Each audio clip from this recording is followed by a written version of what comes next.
Well, I came here some 72 years ago from Germany. I was a refugee from the Nazis.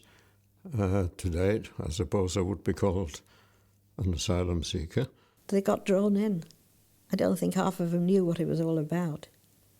When the boys got older, they were a couple of years older than us, than me, 11, then they joined the Hitler Youths. And that's when really you realise the difference in the children. And some of them were Nazis, there was no doubt about it. My father was a partner in a retail shop, and that was boycotted. I remember it distinctly. Stormtroopers standing outside the door, stopping people getting in.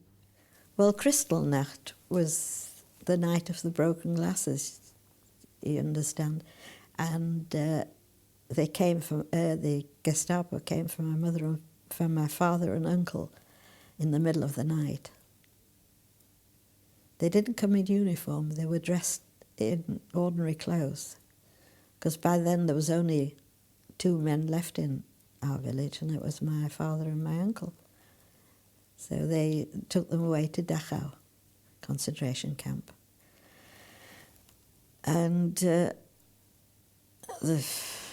week later, my mother left us in charge of my great aunt, and she went to Köln and all different places to try and get them out of Dachau. About a fortnight later, they did come home, but neither of them were the same. My father didn't talk anything about Dachau, neither did my uncle. And after that, they realised they've got to get the children out. My mother got out because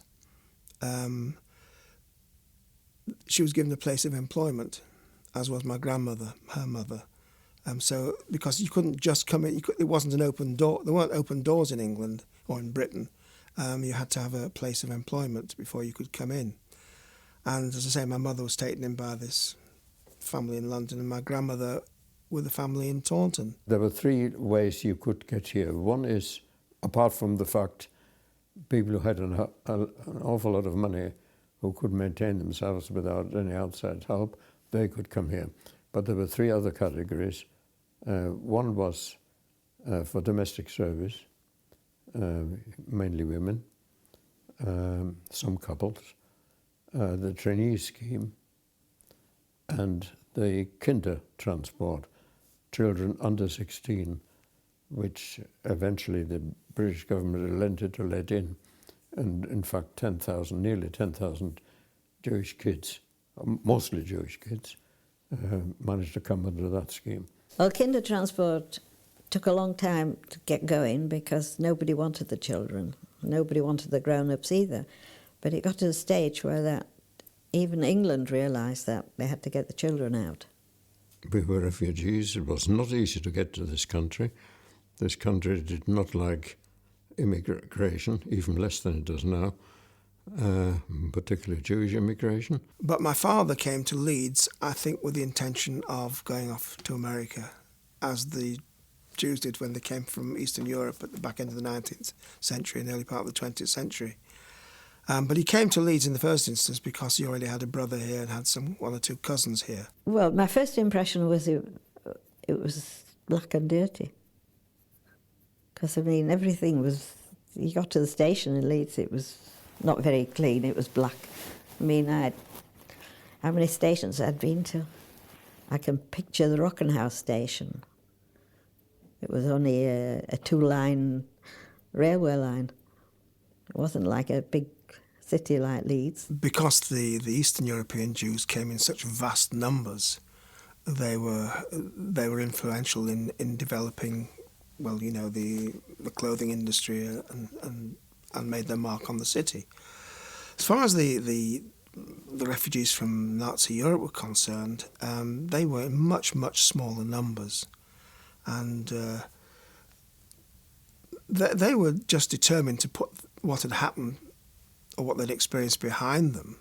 I remember going to school, and a lot of the girls that I'm friendly with now remember us coming from school, going into school the first day.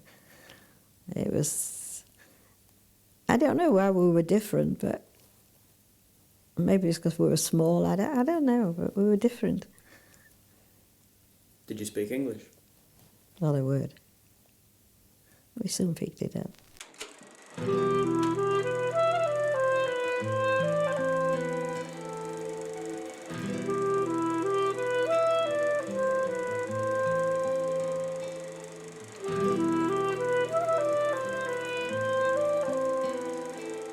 When you think back, when I had children of my own, and I realised what my parents must have gone through, wasn't very pleasant to think about. But still, we're here to tell the story.